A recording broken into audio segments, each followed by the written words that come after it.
Y bueno, el tema de la génesis del alcohólico lleva como intención poder hacer un análisis y una perspectiva de en qué consiste en sí para mí, desde mi punto de vista particular, en función del tiempo que yo llevo en grupos de recuperación.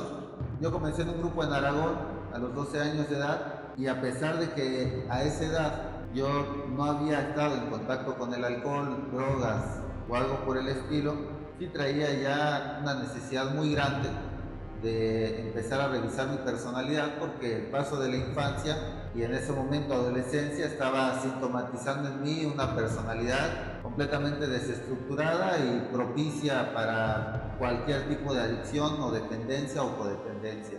Comienzo a los 12 años en mi propio proceso.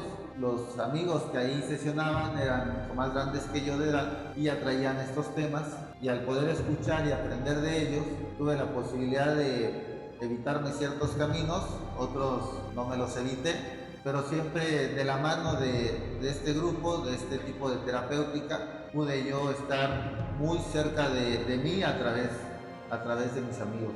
Después viene la oportunidad de estudiar, decido estudiar la carrera de psicología, me especializo en psicología social y posteriormente empiezo a ejercer una psicología clínica. Entonces, por decirlo así, tengo 40 años de edad, tengo 28 años en grupos y 18 años como terapeuta. Este tiempo me ha enseñado mucho de lo mucho que necesito de este tipo de reuniones, de este tipo de grupos, de experiencias como las de ustedes, y por eso estas oportunidades para mí son muy valiosas. Y bueno, pues el tema de la génesis del alcohólico es algo que yo quería abordar el día de hoy, compartir con ustedes, para darles una aproximación de lo que yo he notado como aspectos importantes a evaluar en el tema del alcoholismo. ¿Qué es el alcohólico? Según la Organización Mundial de la Salud, desde 1963 es una enfermedad progresiva, incurable y mortal. Esto de incurable es porque básicamente el alcoholismo es un síntoma de una personalidad que se estructuró de cierta forma desde la infancia, y como tal esta estructura se sostiene al paso del tiempo, y lo que uno hace a través de procesos de recuperación o de rehabilitación de la personalidad no es modificar esa estructura, sino ir sumando herramientas para poder lidiar con esta estructura. Es como si yo naciera sin una pierna, lo que haría tal vez la ciencia sería darme una prótesis, un proceso de rehabilitación para que yo a través de la prótesis pueda cumplir con las necesidades esenciales, pero como tal no es que sustituya mi pierna como tal. La limitación ya está ahí, la limitación estará por siempre, y mientras yo esté asistido por esta prótesis y con la conciencia clara de estas necesidades, voy a poder cubrir las necesidades de desplazamiento y de movilidad. Lo mismo estos grupos rehabilitan la personalidad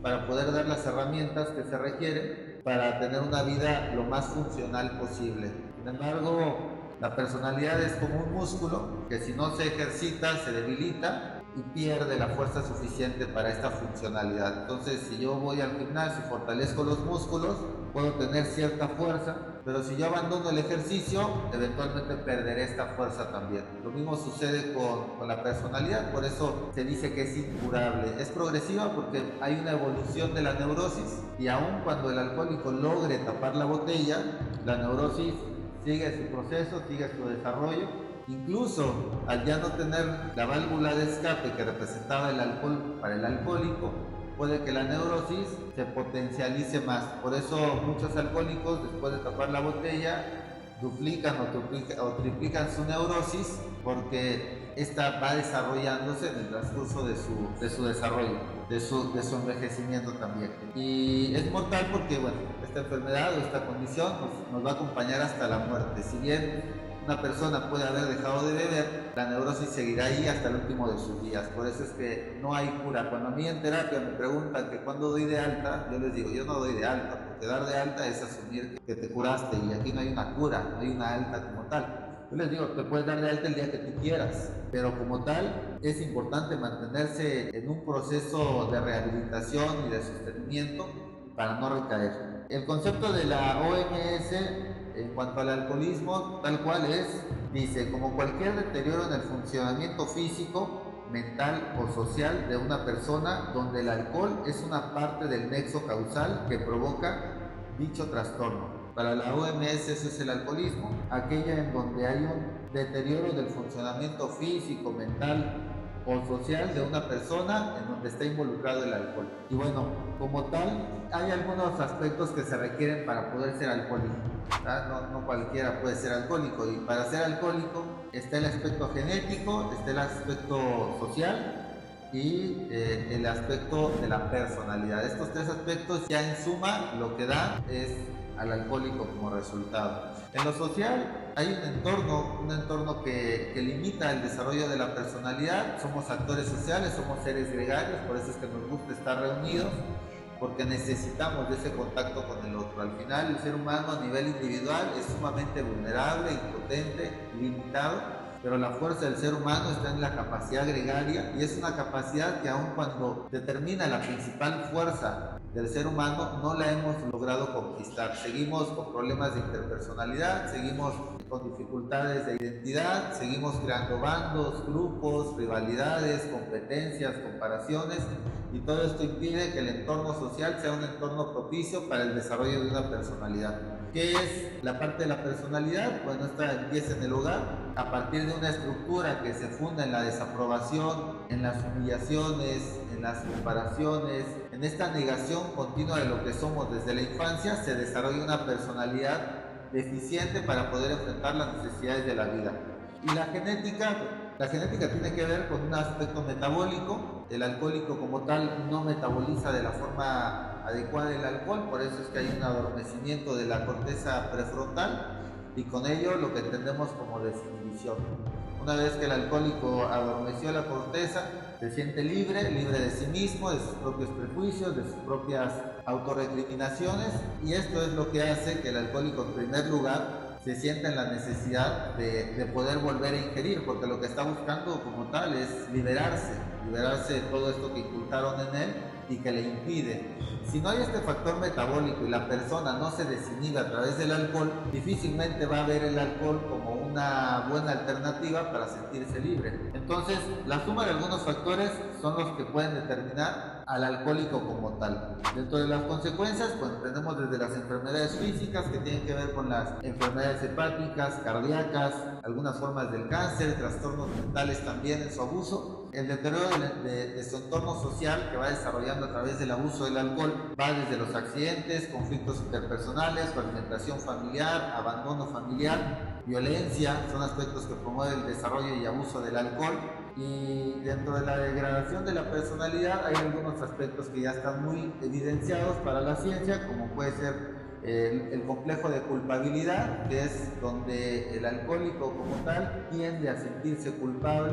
Esto viene desde la infancia. Con el alcoholismo aumenta o evoluciona el complejo de culpa, y tiende a estar sometido continuamente a todo aquello que le ayude a evitar la culpa. Por eso el alcohólico puede caer en la perversión.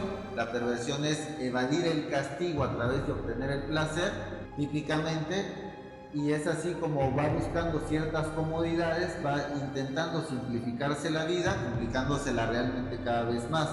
Hay también un sentimiento de vulnerabilidad continuo en el alcohólico, que le hace sentirse frágil, expuesto constantemente. Esto después se identifica también como un síntoma del odio. El odio tiene sus propios síntomas, dentro de ellos está sentimiento de indefensión, sensación de hostilidad, complejo de culpa y miedo y rechazo al amor. Entonces, digamos que el odio es esto que desarrolla en el alcohólico una necesidad también de beber para poder salvarse de sí mismo. Hay trastornos de ansiedad en el alcohólico que van evolucionando al paso del tiempo, porque su conciencia moral se vuelve más sádica, más castigadora.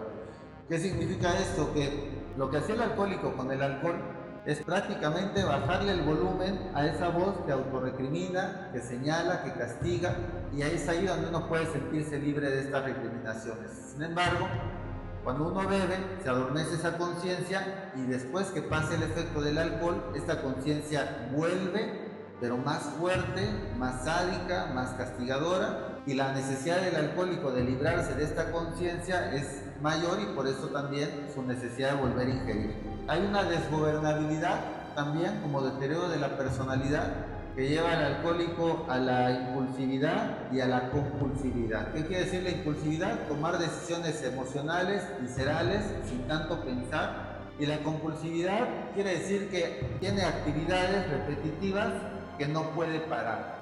Y esto como tal puede desarrollar también una tendencia al TOC, que es el trastorno obsesivo compulsivo.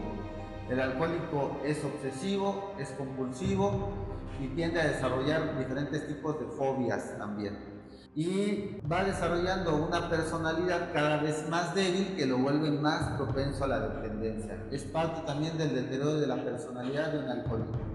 Por último, la anedonia, que es la incapacidad de sentir algo. El alcohólico ya no puede experimentar placeres, gustos, alegrías fácilmente si no es a través del alcohol. La vida le parece plana, le parece gris, le parece una apatía como tal, un sinsentido, un despropósito, y lo que va a buscar es el alcohol para poder darle este sentido. Es como intentar ponerle sal a la comida para que le sepa. Es lo mismo, el alcohólico va perdiéndole ese sabor a la vida y por eso necesita asistirse de un proceso desinhibitorio para sentir que la vida tiene algún sentido.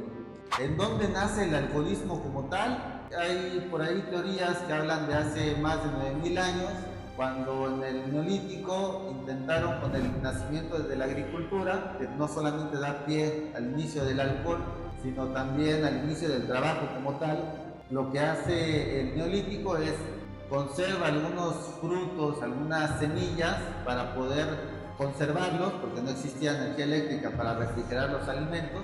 Entonces, a través del proceso de fermentación logra mantener estos alimentos, estos nutrientes, y consumirlos. Pero en la fermentación se da el alcohol y entonces es cuando descubre esta función mágica, que no solamente estaba tomando los nutrientes de los alimentos que almacenaba, sino también empieza a sentir ese proceso de desinhibición. Ahora sí, ¿dónde nace el alcohólico? Es importante hablar de cómo podemos ir constituyendo una personalidad desde temprana edad que es propicia para el alcoholismo. Y bueno, aquí yo puse 12 puntos en función de los 12 pasos, como para poder hacer una analogía y poder explicarles desde mi perspectiva en dónde nace como tal el alcohólico, independientemente de cuáles son las causas del alcoholismo, de cuáles son las consecuencias, que ustedes las conocen mucho mejor que yo. En sí, qué es lo que genera que una persona se vuelva alcohólica. Independientemente de los factores que ya mencioné, hemos de reconocer que comienza también en la desaprobación de los padres, desde el hogar. Una educación que está basada en la desaprobación genera una personalidad insegura que no se siente suficiente para enfrentar la vida, y es ahí donde el alcohólico, que todavía no entra en contacto con el alcohol, va sintiéndose que algo anda mal en él, que es un error, que es un accidente, que como tal, este sentido de pertenencia, sentirse parte de, es algo que no logra conciliar. Otro aspecto también que genera el alcohólico es el rechazo de una sociedad por no cumplir con lo que la sociedad misma dictamina, con lo que la cultura establece. Y es que los estándares y los paradigmas que la sociedad establece son inalcanzables. Todos los requisitos que necesitamos cumplir para que esta sociedad nos reconozca, nos valide, nos apruebe, son interminables. Entonces uno va intentando cumplir con estos requisitos sociales para sentirse parte de esta sociedad, pero constantemente va a encontrar rechazo, va a encontrar condicionamientos y va a encontrar desaprobación. Eso como tal es propicio para una personalidad que no logra sentirse encajada y parte de. Una de las deficiencias del alcohólico es que no siente pertenencia. Y al no sentir pertenencia, aparentemente él piensa que los demás no lo aceptan, pero realmente en el fondo es él mismo el que se rechaza constantemente en donde quiera que está.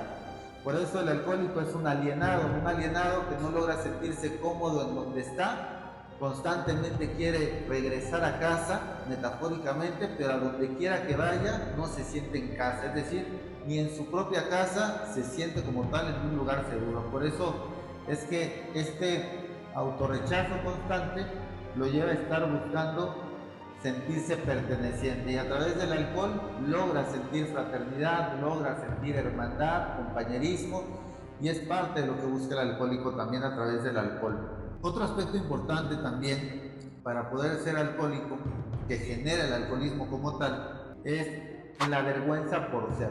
Es decir, este producto de la humillación constante de la familia nos lleva a sentirnos avergonzados por lo que somos y avergonzados por lo que no somos también.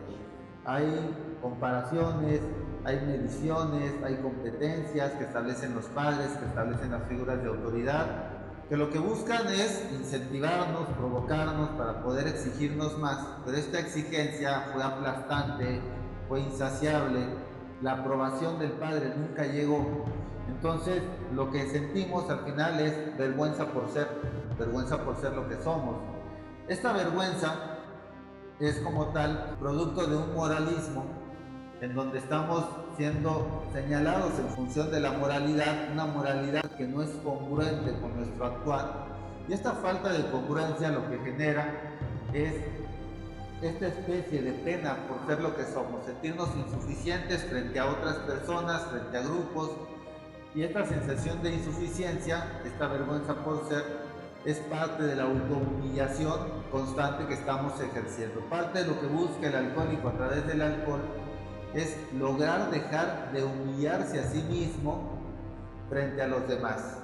Esto que llamamos a veces comparación no es más que una autohumillación referencial, es decir, me humillo con referencia a otros, porque cuando nos comparamos, la única intención de fondo es hacernos sentir peor, es hacernos sentir inferiores, y esto lo hacemos justificando poniendo a otro de por medio. Nos comparamos con algún amigo, con algún familiar, porque eso es lo que hicieron con nosotros cuando éramos pequeños. Fuimos comparados con otras personas en donde pusieron al otro en un mejor lugar y a nosotros en un lugar inferior, y esto lo que genera en nosotros es: soy una persona inferior, soy un ser que tiene que avergonzarse por no ser mejor o no alcanzar esta aprobación de la sociedad, y eso se queda como una marca en nuestra personalidad que cargamos, en donde a donde quiera que vamos nos sentimos avergonzados. Otro aspecto que genera el alcohólico es la incapacidad de aceptarse y aceptar lo real. ¿Qué significa esto? La neurosis como tal está tipificada como la incapacidad que tenemos de poder aceptar que nuestra realidad no es real. Es decir, está lo real es todo lo que está fuera de nuestra realidad, y nuestra realidad es un conjunto de interpretaciones de lo real, pero como tal, lo que es real para mí no es real para todos, es solamente mi realidad. Si estamos en un planeta que se dice que hay 8.000 millones de personas, podríamos asumir que hay 8.000 millones de realidades. Ahora, el creer que mi realidad es la única es lo que establece la neurosis. Ahí donde yo entro en conflicto con la realidad del otro, porque no es la mía, es lo que llamamos conflicto neurótico. Por eso decimos que una persona neurótica es una persona que no se adapta fácilmente, que no acepta con facilidad algo que sea diferente a lo que espera, a lo que piensa, a lo que cree, a lo que supone, y como tal va a tener conflictos interpersonales constantemente.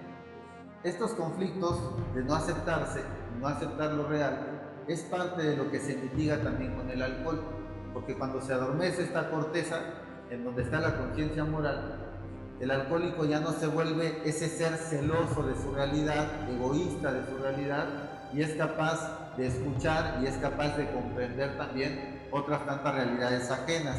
Entonces, como tal, la angustia es ese afecto, ese sentimiento de agobio que surge cuando comprendemos que nuestra realidad no es real. Cuando una expectativa se defrauda, porque esto que yo creía no está comprobándose allá afuera, se gesta lo que entendemos como angustia, y si esa angustia no se reconcilia, evoluciona a algo que entendemos como ansiedad. Por eso es que el alcohol sufre de ansiedades, porque está constantemente desarrollando angustias al no aceptar otras realidades con facilidad, y esta ansiedad escala y en el proceso de desarrollo genera cuadros de ansiedad, ataques de pánico.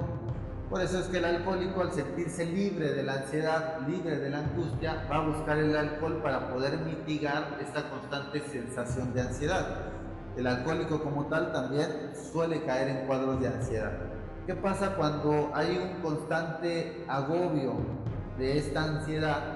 Hay un debilitamiento del aparato psíquico que evoluciona en algo que entendemos como depresión. Una persona deprimida como tal es una persona que ha fracasado ante sí mismo, ante su propia mirada, se siente derrotado, se siente que no es lo que esperaba ser, se siente avergonzado de lo que es.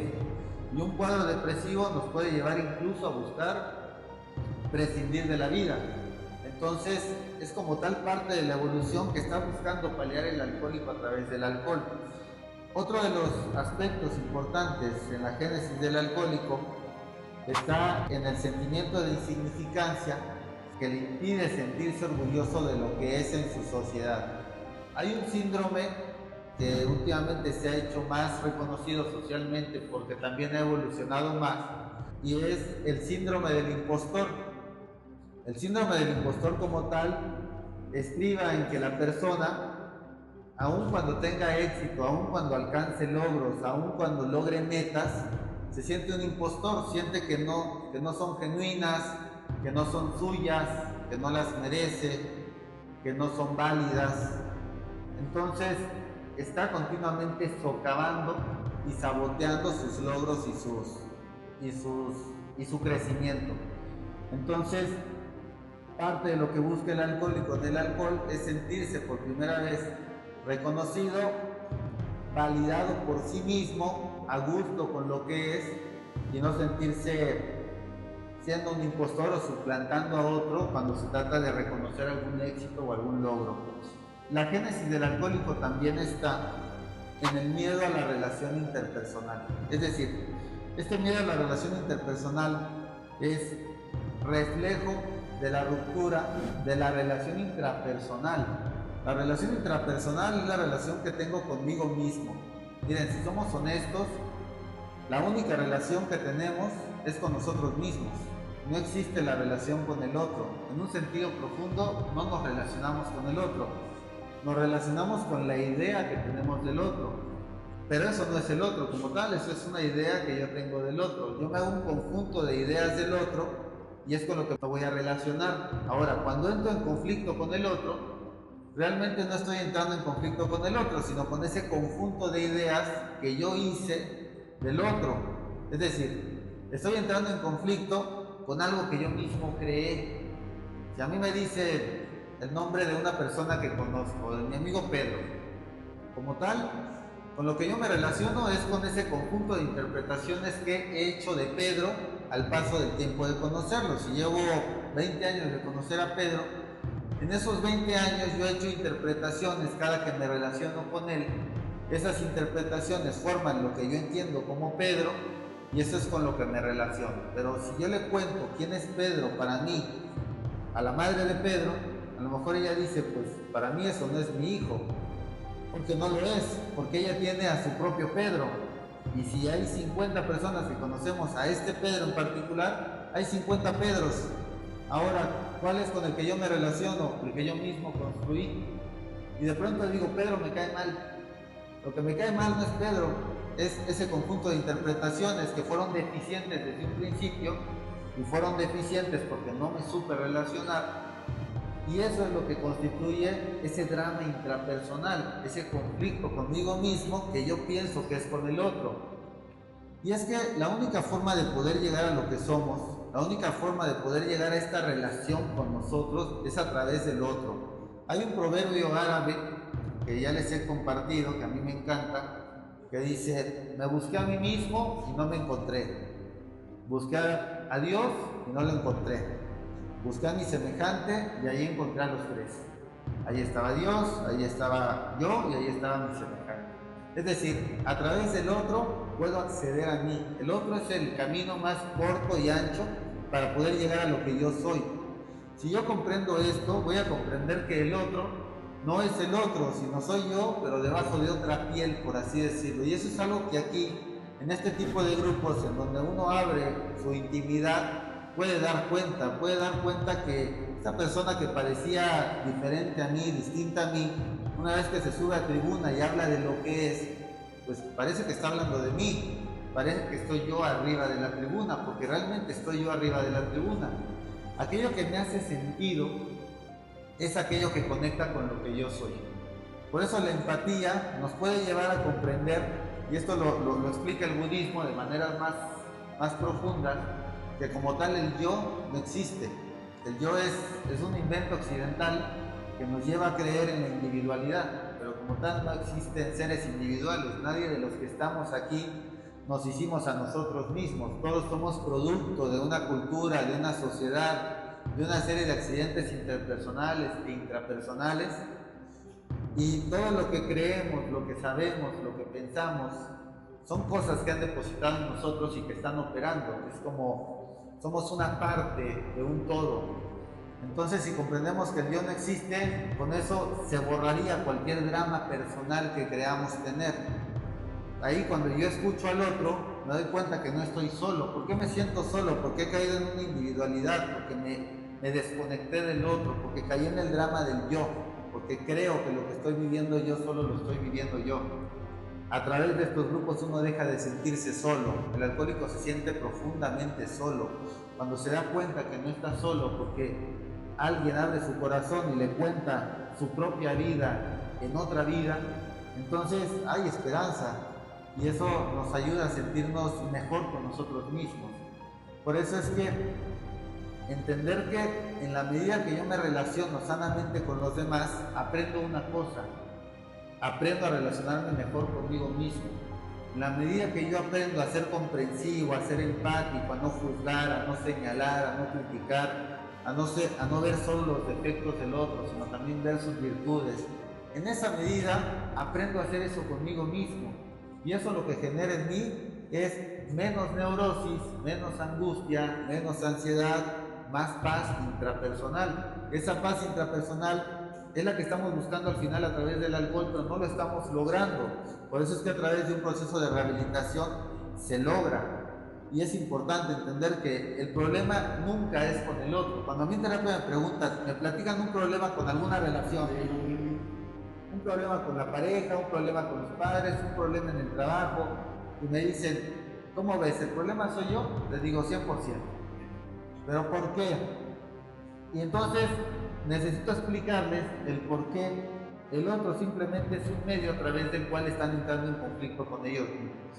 Si nosotros logramos esta conciencia de que el problema nunca fue, nunca es y nunca será con el otro, llevamos 10 pasos avanzados en nuestro tratamiento, porque nos vamos a ahorrar todo ese proceso de poder concientizar con responsabilidad por qué nosotros somos nuestro problema en nuestros pleitos, y vamos a llegar directamente a la parte de cómo le hago para no estarme peleando conmigo a través del semejante. ¿Cómo le hago para no entrar en conflicto con lo que soy a través del otro? Porque el otro como tal solamente es una fuente de estímulos. Es una persona que hace su vida, hace sus cosas, y soy yo el que entra en conflicto con eso. Entonces, el problema evidentemente soy yo. La manera en la que yo espero que el otro se ajuste a mi realidad es que yo esperaba que hiciera esto, es que yo creía que haría esto, es que esa es tu neurosis, es que esa es tu realidad, y tu realidad no es real, es solamente una parte de lo real. Hay una metáfora por ahí, me parece budista, que hablan de un elefante. Creo que son 7 personas, son ciegas, que se pueden tocar un elefante de diferentes lugares. Uno agarra la pata, otro agarra la cola, otro agarra una oreja, otro agarra el cuerpo, y les preguntan qué es lo real, ¿no? Y cada quien describe la parte del elefante que toca, pero ninguno coincide, porque cada quien está tomando una parte distinta del elefante. ¿Quién tiene razón? Todos tienen razón. Si son 7 monjes los que tocaron al elefante, son 7 realidades diferentes, son igualmente válidas. El problema es entender eso, que mi realidad solamente es una pequeña porción de lo real, y que el otro como tal es un reflejo de lo real.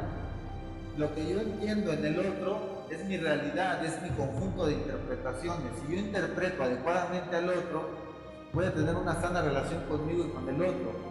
Esto es algo que en la medida que lo desarrollamos, necesitamos dejar el alcohol, porque comprendemos, ya no le tenemos miedo a lo real, y es mucho más sencillo poder enfrentarnos a nosotros. Otra cosa que establece también la génesis del alcohólico es la angustia social que crea una timidez por mostrarse tal cual es ante los demás. Y es que si en mi historia de vida me estuvieron educando con base en la desaprobación, la idea de que algo anda mal en mí, la idea de que no soy digno de cariño, de aceptación, de reconocimiento, va a estar permeándome todo el tiempo, va a estar manifestándose como esa voz en mi conciencia que me impide sentirme en paz en donde estoy.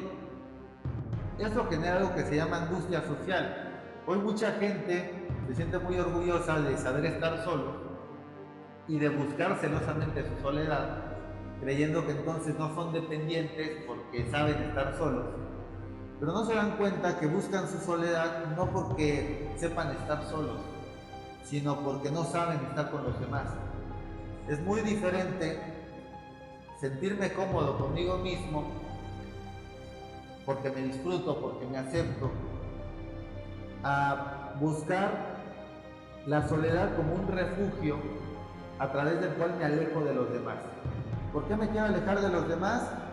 Porque precisamente cuando estoy en la relación con otro, se pone en juego todo lo que yo soy.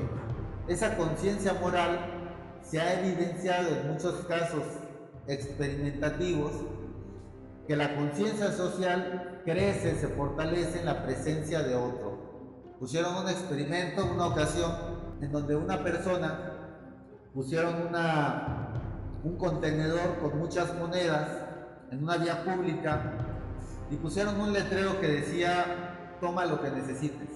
La gente, hubieron 2 que 3 que tomaron una, 2, hubo quien tomó un puño y hubo quien agarró toda la charola y se la vació, ¿verdad?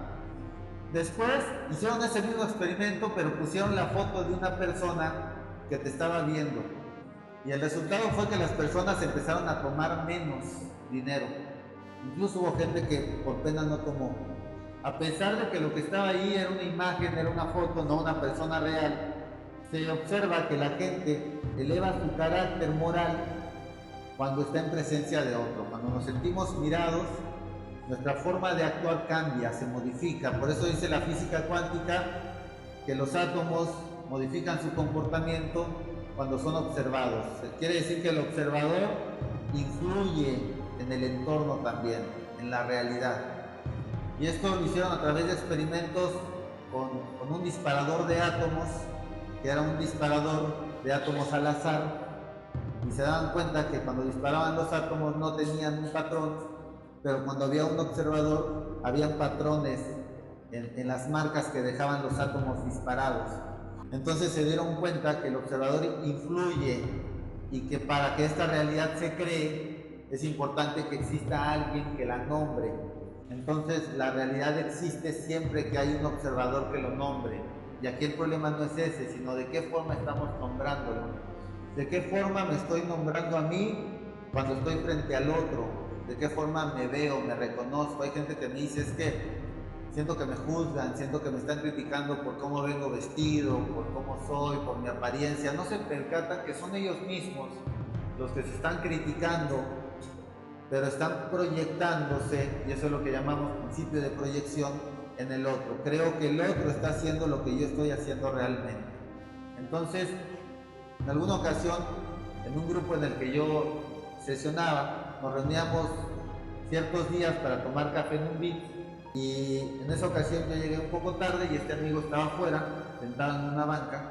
Cuando lo vi le pregunté que si no había nadie, me dijo que sí. Le dije: ¿por qué no está adentro? Me dijo que lo estaba esperando a usted. Ok, ya llegué, entremos. Y entramos, sale la hostess, nos dice que si ya nos esperan o si queremos mesa, le digo que ya están nuestros amigos por allá, nos deja pasar y llegamos. Ya estando en la mesa le pregunto al amigo: ahora sí ya me va a decir por qué estaba acá afuera. Y me dice: es que la verdad me da mucha pena entrar, porque siento cuando llego ahí a la entrada de la zona de mesas, siento que todos me voltean a ver y siento que todos se burlan de mí. Siento que han de pensar: este qué hace aquí, este no debe de estar aquí, este no pertenece aquí, seguramente es un delincuente, es un criminal, nos va a asaltar. Y dice: y eso me llena de agobio, me llena de angustia. Entonces, si yo entro con alguien, siento que me puedo esconder detrás de ese alguien y el que llama la atención es el otro y ya no me siento tan agobiado. Le dije, pues eso que piensan de usted, eso es lo que usted piensa de usted.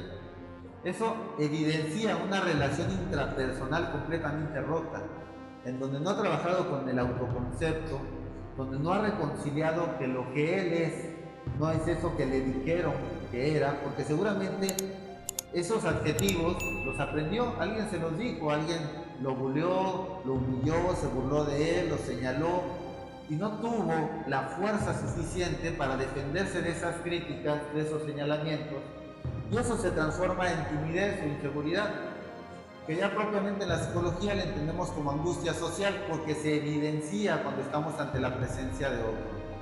En alguna ocasión, un compañero de un grupo de AA en terapia, no es un grupo que esté aquí, por cierto, no es un amigo que esté aquí, me contaba, este amigo ya tenía más de 40 años, pero por cierto era de cuarto y quinto paso, ya recordé. Este señor me decía que cuando él iba a algún lugar concurrido, algo que le generaba mucha angustia era ver quién lo veía. Entonces llegaba a un lugar, se sentaba y todo el tiempo estaba alerta de ver quién lo volteaba a ver. Y cuando lograba conectar miradas, porque si alguien se sienta y está volteando a todos lados, llama la atención. Cuando lograba ver que alguien lo veía, le echaba bronca. ¿De qué me ves? ¿No? Entonces la gente, pues si se topaba alguno tranquilo, decía, no, pues nada, y se volteaban, y se topaba alguien más picudo, pues le echaba bronca y acababa mal la situación, ¿no? Entonces me decía que él llegaba a terapia porque quería trabajar con eso. Yo le empiezo a preguntar sobre su historia y les resumo el tratamiento. Parte de esto, parte de los hallazgos importantes, es que él cuando era niño lo crió un tío, como si fuese su padre, y era muy cruel con él. Y dice que en ocasiones él se estaba sentado, estaba comiendo y el tío llegaba y le ponía un zape, le ponía un golpe, de la nada, sin alguna explicación o motivo. Cuando el tío lo golpeaba, él le preguntaba, ¿por qué me pegas? Porque se me antojó, porque quiero, y él nada más se callaba, y era muy cruel con él. Dice que él recuerda sentir mucha ansiedad cuando de pronto estaba sentado comiendo o haciendo tarea, y el tío se sentaba en algún punto de la estancia, y dice, yo sentía la mirada de mi tío, y cuando lo volteaba a ver, me estaba viendo, y me veía con una hostilidad, no me decía nada, solo me miraba, pero yo me sentía muy amenazado. Entonces la mirada del tío se transfirió hacia la mirada del otro. Por eso cuando él sentía en algún lugar que alguien lo miraba, se sentía amenazado, sentía que alguien lo iba a agredir. Y una de las expresiones más comunes del miedo es el enojo o la violencia. Cuando una persona siente miedo, puede violentar o puede mostrar enojo como una forma de protección o de preservación. Y era lo que hacía este señor, sentía mucho miedo y agredía a alguien que por accidente lo estaba viendo. Entonces empezamos a trabajar la relación con su tío, empezamos a trabajar con aquel que fue en ese entonces y los traumas que dejó en él esta relación con el tío. Y él pudo rehabilitarse y entender que esa mirada que lo agobia no es la del tío, sino es la mirada propia transferida hacia los demás. Entonces es parte de cómo operamos psicológicamente y de cómo el alcohólico logra adormecer esa angustia por ser mirados una vez que entra en contacto con el alcohol. Una vez que está desinhibido, ya no hay miradas, ya no hay críticas, ya no hay juzgamientos, somos perfectamente libres y eso es maravilloso. El problema es que después del efecto, esa conciencia despierta con más fuerza, hace una auditoría de todo lo que hicimos, nos juzga, nos señala de peores maneras, la personalidad se debilita y la necesidad de beber aumenta también. Y esto es cíclico, y si lo hablamos en un alcohólico que bebió durante 5, 10, 20, 30 años, multipliquémoslo por los años que llevó esta misma dinámica de relación consigo mismo. Otro punto que establece también la génesis del alcohólico está en la imposibilidad de poder disfrutar y experimentar el placer sin culpabilidad. No podría haber alcohólico sin culpabilidades. sin complejo de culpa, porque una cosa es la culpa natural y otra cosa es la culpa patológica. El alcohólico sufre principalmente la culpa patológica, porque la culpa natural simplemente nos invita a reparar el error. Uno hace algo, concientiza que no fue lo mejor, que se equivocó, que ese es el acto de rectificación y después corrige, movido por el sentimiento de la culpa. Hasta ahí todo bien, porque la culpa se vuelve un motor de enmienda, se vuelve un afecto que nos ayuda a empatizar y a ir desarrollando nuestra calidad humana. El problema está en la culpa patológica, ahí donde nos damos cuenta de que nos equivocamos, pero en lugar de corregir, nos castigamos, nos recriminamos, nos señalamos el error y nos llevamos a sentirnos cada vez peor por lo que hicimos. Esto nos puede llevar a cuadros obsesivos, nos puede llevar a trastornos de ansiedad, nos puede llevar eventualmente a un cuadro depresivo también. Entonces, el alcohólico como tal es aquel que siente culpabilidad cuando experimenta alguna forma de placer. ¿Por qué? Porque cuando fuimos niños y queríamos entrar en contacto con nuestros placeres, evidentemente fuimos reprimidos. Un niño quería comer algo que le gustaba y le decían: no comas eso, está mal. Quería jugar: no juegues, tienes que dormir. Quería dormir: levántate, tienes que ir a la escuela. Entonces todo aquello que era fuente de placer para el niño fue reprimido y en ocasiones fue castigado también. Ya no hablemos del desarrollo de lo sexual. Un niño empieza a tocarse porque se dio cuenta que tiene zonas erógenas, que hay un sinfín de sentimientos, de sentires, de placeres en su propio cuerpo. Empieza a tocarse, empiezan a frotarse con esquinas las niñas, los niños empiezan a tocarse los genitales. ¿Y qué hace el padre? No te toques ahí, está mal, se te va a caer la mano, te van a salir pelos en la mano, eso está mal, eres un cochino, eres una cochina. Entonces uno empieza a sentir culpa por sentir placer.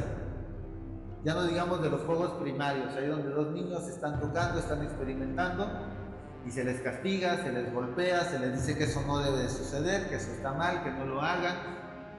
O cuando un niño ve una escena erótica en una película y la quiere ver y el papá se la quita y le dice: no veas eso. Y ahí cada que el niño o la niña está intentando experimentar alguna forma de placer y es coartada y es reprimida y es castigada y es estigmatizada por ello, uno desarrolla ese complejo de culpa. Entonces cada que uno quiere acceder al placer, uno mismo se recrimina. Tengo pacientes que me comentan que no pueden parar, que tienen que estar todo el tiempo haciendo algo, que tienen que estar trabajando o estar haciendo algo productivo, entendiendo la productividad de formas muy sesgadas, entendiendo que productividad es hacer dinero o reparar algo. No entendemos la productividad en leer un libro, en dar un paseo, en hablar con un amigo, en hacer ejercicio. Pareciera que todo eso son lujos y la productividad está centrada en hacer dinero o en reparar algo. Y tengo pacientes que me dicen que se autoexigen de esa forma, de maneras negreras. Fromm le llamó a la conciencia moral el negrero, la conciencia negrera, que hoy no es políticamente correcto decirlo. Y hablando de su historia, este paciente me contaba que cuando era niño y de pronto tenía tiempo libre porque ya había hecho su tarea, ya había hecho sus quehaceres y se disponía a acostarse en el sillón, lo veía la mamá o el papá, era de: levántate, ¿qué es ahí tirado? No, pues es que ya no tengo nada que hacer. No te preocupes, hay mucho que hacer. Ponte a pintar eso, ponte a arreglar allá, ponte a barrer el patio, ponte. Entonces, el mensaje era: descansar está mal, buscar el placer está mal. Y entonces, ya de grande, aunque el papá y la mamá ya no están, ya es uno solo, porque el papá y la mamá ya están internalizados aquí en algo que llamamos en psicoanálisis el superyo, también conocido como la conciencia moral. Freud le llamó el polizonte, esa conciencia que está cuidando, que está vigilando y está castigando. Fromm le llamó la conciencia negrera. En fin, han habido tantas formas, depende de los autores, de llamarle a esto. Pero ya una vez internalizada esa figura de autoridad castigadora, sádica, ya uno no es libre de ella. Hay gente que me ha dicho en terapia una vez que ya entendió esto, oye, ya hay forma de anular o de callar esa conciencia negrera. Pues el alcohol es una, pero los costos son muy altos. Por ahí leí que estaban desarrollando una sustancia que pudiera dar los efectos del alcohol, pero sin la embriaguez, ¿no? Yo creo que se vendería bastante bien. El problema es que estamos más interesados en ese tipo de remedios que en trabajar con nuestra personalidad. Porque uno podría, a través del desarrollo de la personalidad, fortalecerse de tal forma que uno pueda escuchar esos pensamientos, intervenir en ellos y modificarlos. Lo que pasa es que somos pasivos ante nuestra conciencia, solamente estamos oyendo y haciendo caso, oyendo y obedeciendo. Y eso no es autonomía como tal. Fromm dice que es una forma pasiva de vivir. Si uno quiere desarrollar autonomía, uno necesita aprender a pensar en lo que piensa. No solemos pensar en lo que pensamos, solemos pensar y pensar entre comillas, porque esto de ir en automático, únicamente movidos por la inercia de nuestra personalidad, no es autonomía, no es actuar con libertad. Para poder ser autónomos necesitamos aprender a identificar esos pensamientos y a intervenir en ellos y a observar si esos pensamientos son válidos, son saludables, son convenientes o no. Y una vez que hacemos ese análisis, cambiar la pauta, cambiar la actividad, cambiar el pensamiento. Y eso es parte de lo que hacemos aquí también en un proceso de recuperación. Aprendemos a identificar un mundo interior que desarrolla lo que los Goleman llamarían inteligencia emocional. Es inteligencia emocional que nos lleva a poder advertir dentro de nosotros qué hay, qué pensamos, qué sentimos. Y es algo a lo que yo invito mucho a mis pacientes en la terapia. Cuando me cuentan algo, es la típica pregunta del terapeuta, ¿no? ¿Y eso cómo te hace sentir? Porque es curioso, pero normalmente vivimos las cosas y no las platicamos con nosotros mismos. Solamente las vivimos y hasta que tratamos de compartirlas con alguien, ese alguien que nos escucha primero somos nosotros mismos. De ahí la terapéutica de la catarsis, que cuando yo hablo, soy el primero en escucharme.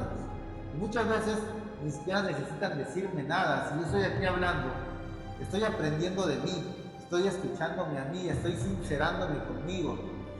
Y a través de un grupo que posibilita que haya un otro en el cual me siento más resguardado, más protegido, porque aquí no hay máscaras, porque no están esas poses, porque no hay un ego de por medio, en donde querramos mostrarnos perfectos y felices y que el único desgraciado es el que se para en la tribuna, sino entendemos que todos estamos en el mismo barco. Es ahí donde yo puedo tener una relación más sana y más honesta conmigo mismo. De ahí la importancia de un monólogo, un soliloquio, que es una plática con nosotros mismos. Ese soliloquio es, le decimos allá en el grupo, solo y loco, ¿no? El hablar con nosotros, un soliloquio honrado y valiente, un soliloquio en donde digamos, esto que voy a hablar conmigo, ni siquiera lo voy a compartir. ¿Para qué? Para no albergar ninguna postura y ninguna deshonestidad sobre lo que soy y sobre lo que vivo. Entonces es importante darnos a la tarea de aprender a experimentar el placer sin culpabilidad, aprender a disfrutar sin recriminárnoslo y darnos cuenta que crecí en una cultura que estigmatizó el placer y el disfrute y que necesito restaurar mi capacidad de divertirme. Porque muchas veces hay pacientes que me dicen, me la estoy pasando tan bien, que pienso que algo malo va a pasar, que pienso que lo que sigue es algo terrible. Y es su propia conciencia generando esta idea de tú no mereces ser feliz, algo te va a pasar. Disfrútalo porque ahorita viene algo peor. Y esto es parte de lo que pasó, esto de la culpa, es nuestra conciencia culpabilizándonos por ser felices. Entonces de pronto me descubro siendo feliz y me siento culpable. ¿Por qué? Porque cuando era pequeño y era feliz, me enseñaron que ser feliz está mal, que uno no puede ser feliz, que uno tiene que trabajar, uno tiene que conmiserarse, uno tiene que sufrir, uno tiene que tener problemas. Y eso viene incluso desde la religión muchas veces. Son formas culturales en las que nos educaron. Entonces, si uno entra a una iglesia y ve las figuras, no va a haber figuras sonrientes, ¿no? Ve caras de sufrimiento, caras de angustia, caras de dolor, ¿no? Ve los santos sufriendo, ¿no? Maltratados, con llagas, con sangre, y es así como uno debe de ser. Uno debe de vivir con sufrimiento, con dolor, con pena, con llagas, con sangre, porque eso es ser buena persona, porque eso es ser hijo de Dios. Entonces, si alguien me hace la plática y me dice, ¿cómo estás?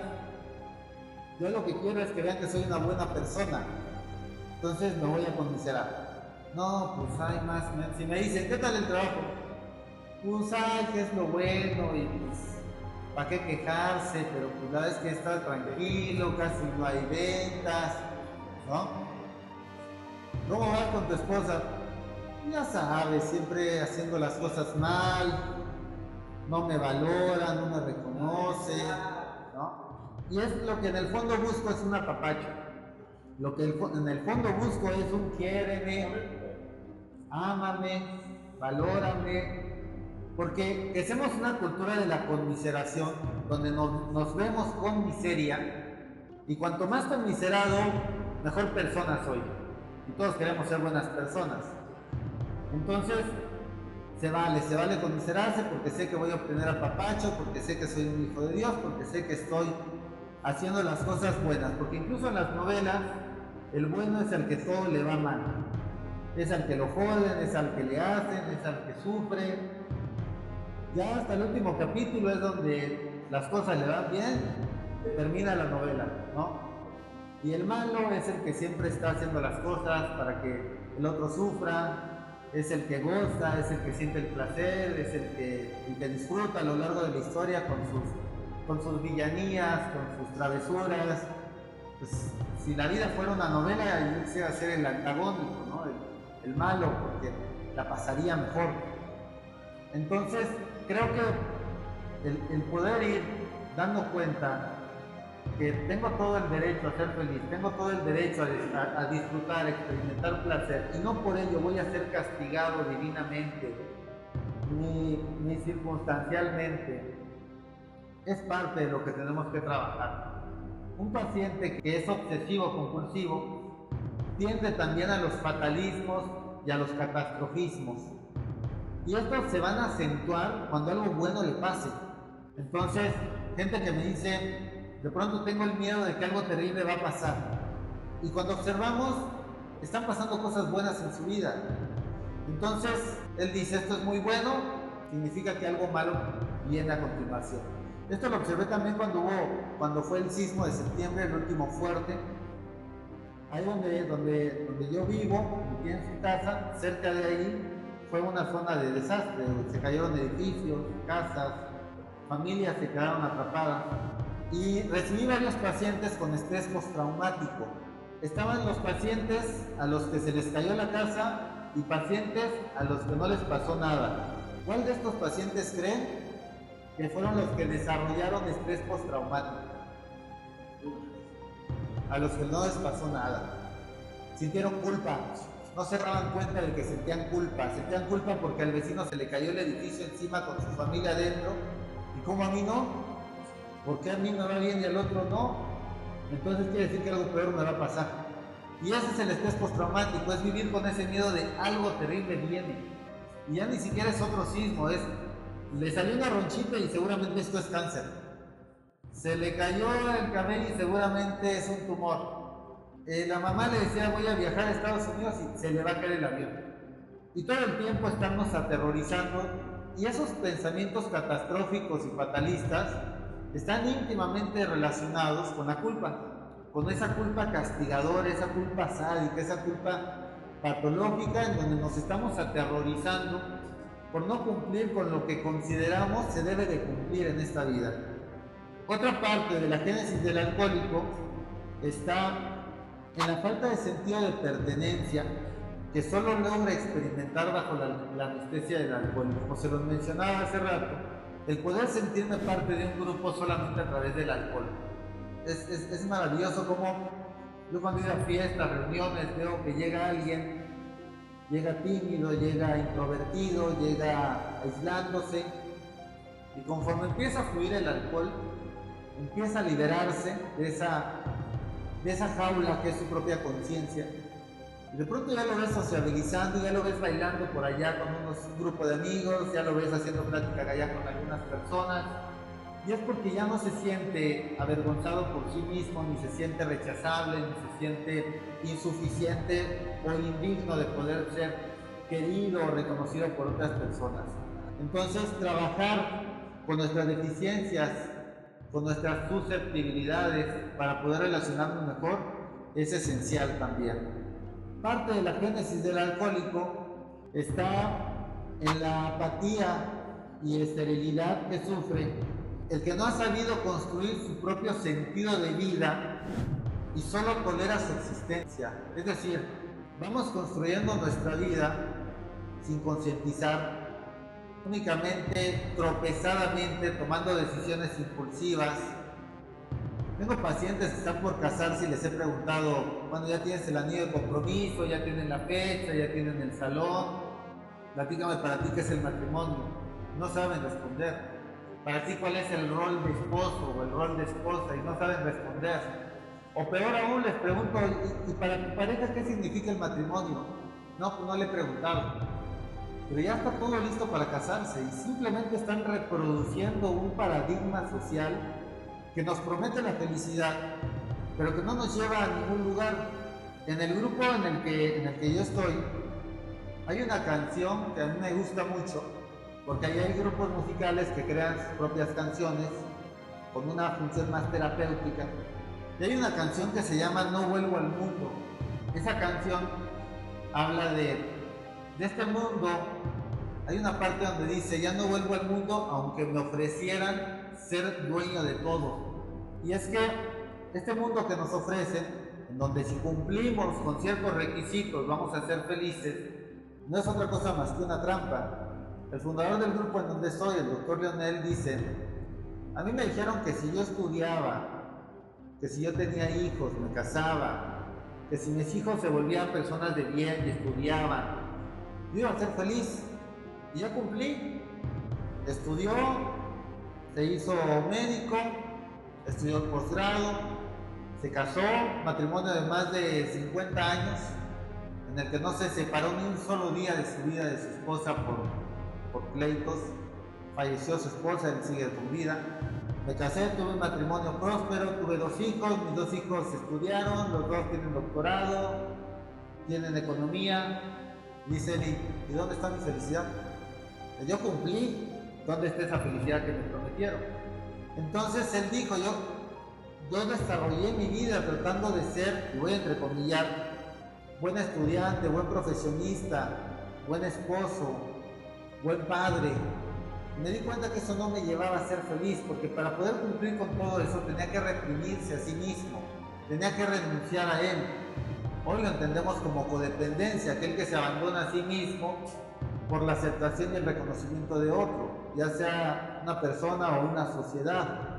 Y dice, y me di cuenta que no era feliz, entonces cambié la estrategia, dejé de intentar ser bueno y solo procuré ser bueno conmigo mismo, ya no bueno con los demás, sino bueno conmigo mismo. Y es que aquí partimos de algo esencial, y es que necesitamos reconocer este egoísmo natural en el ser humano.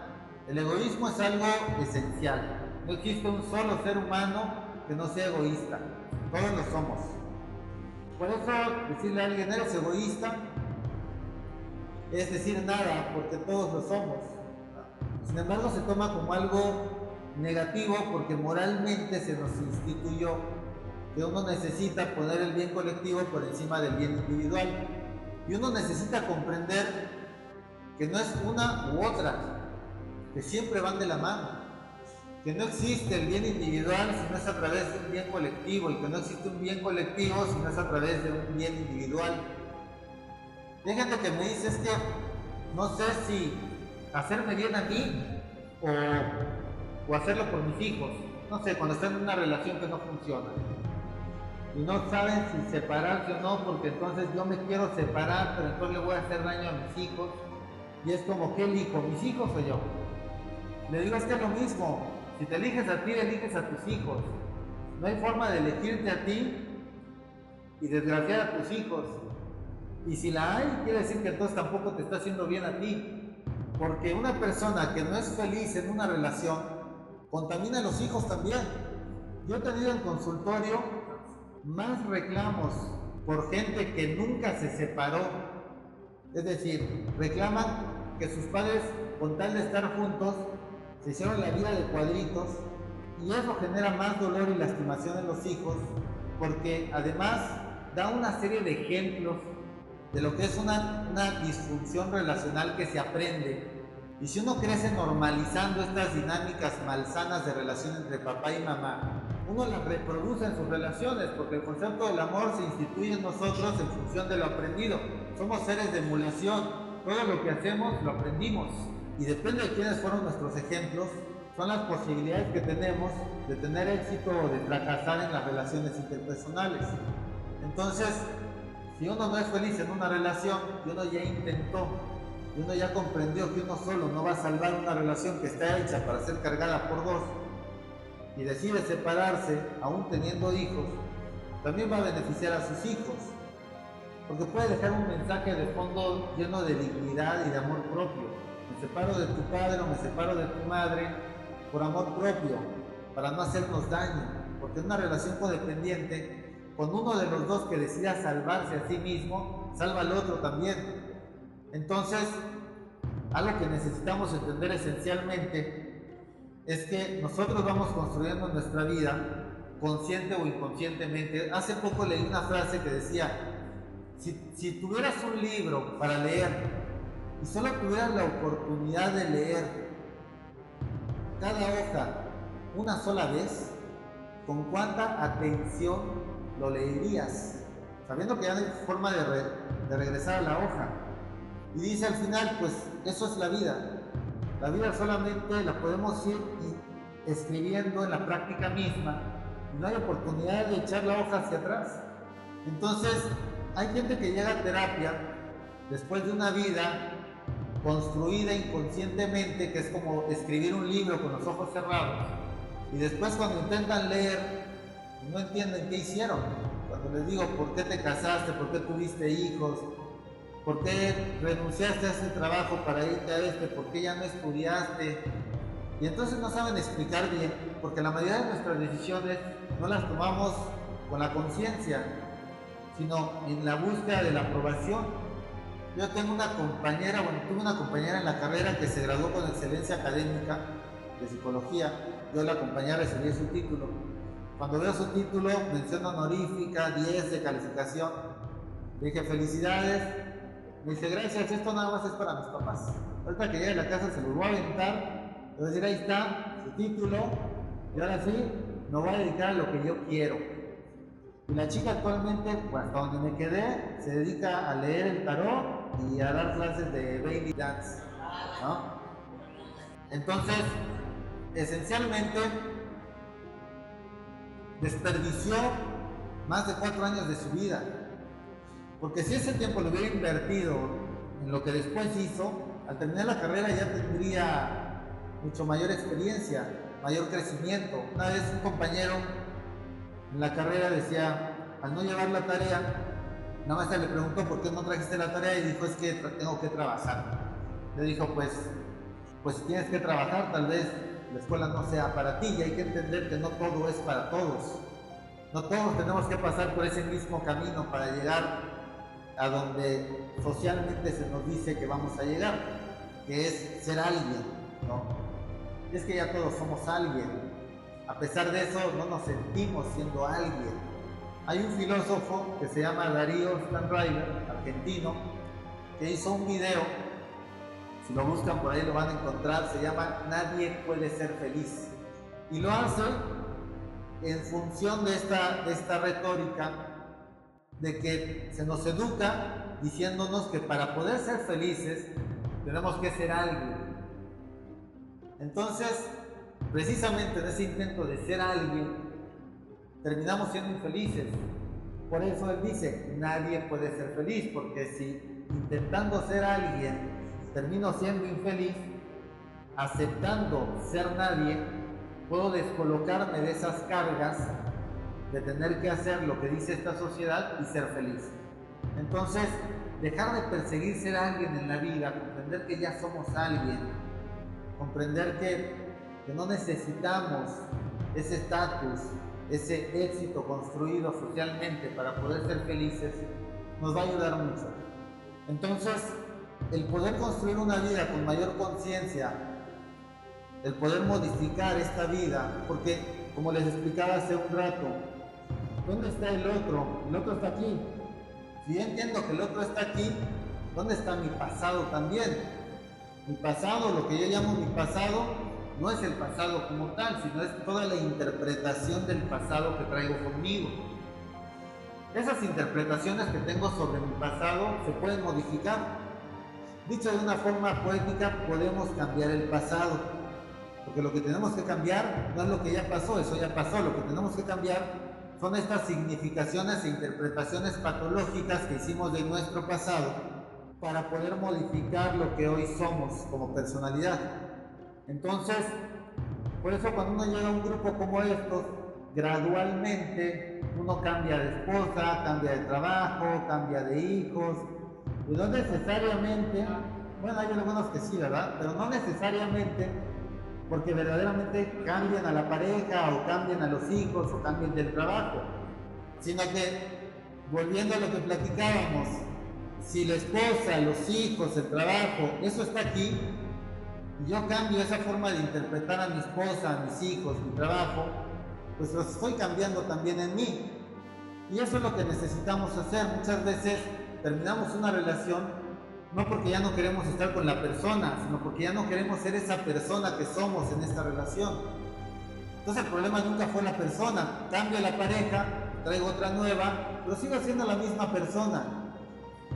Entonces de nada habrá servido.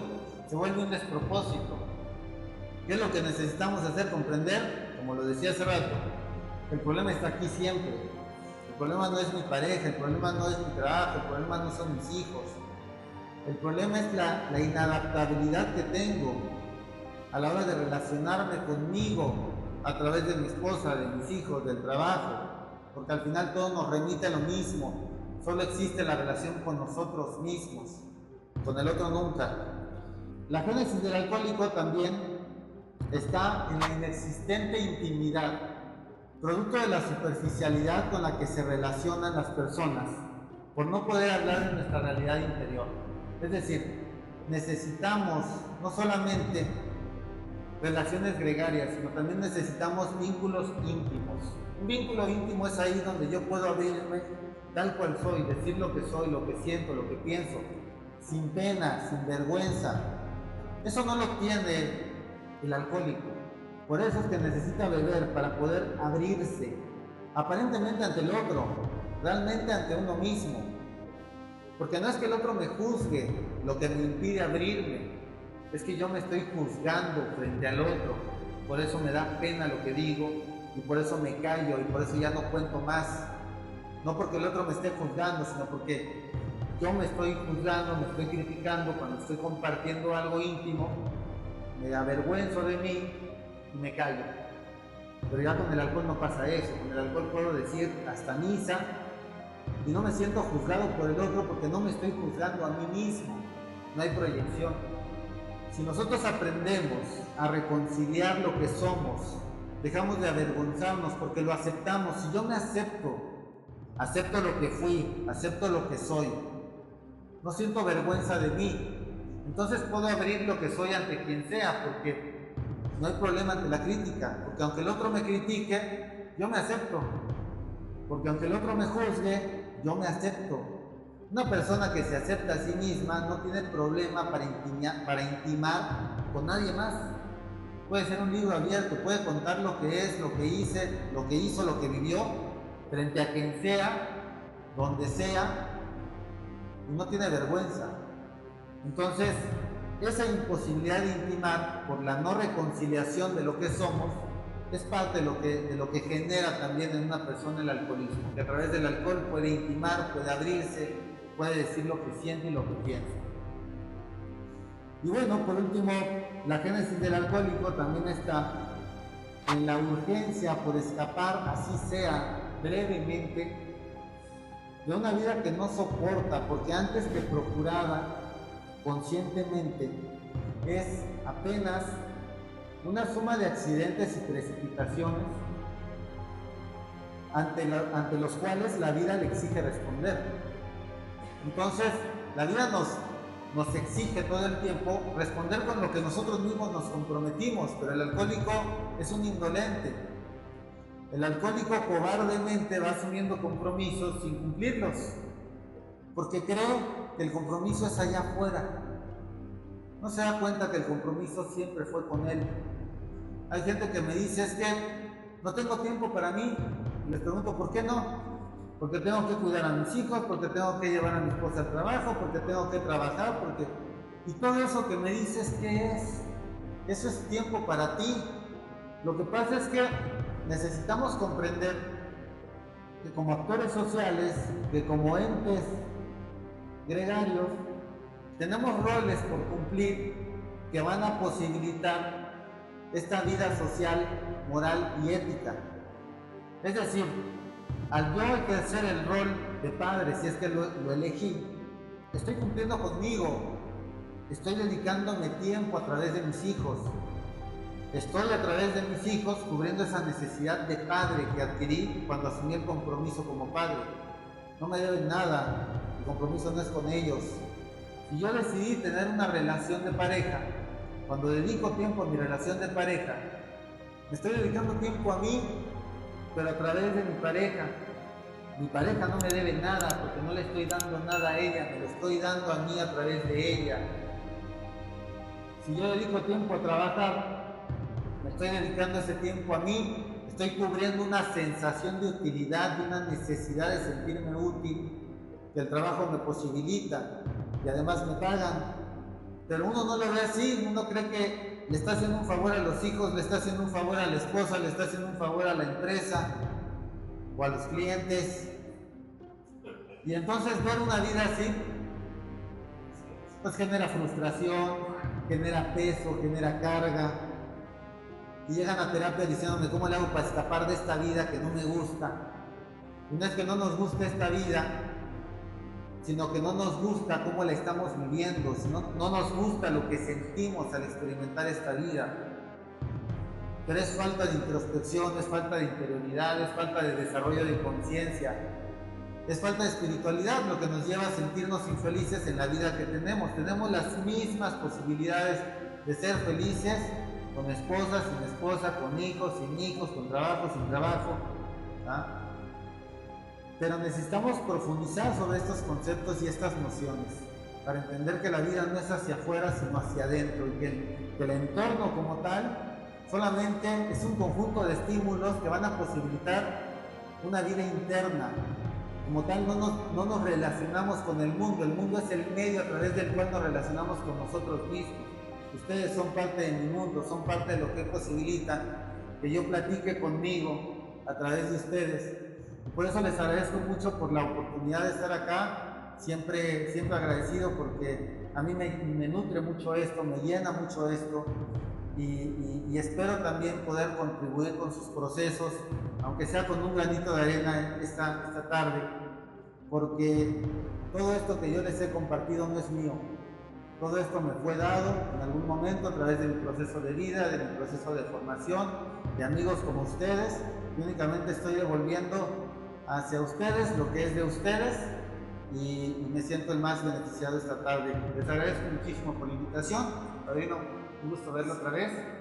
Que pasen buenas tardes.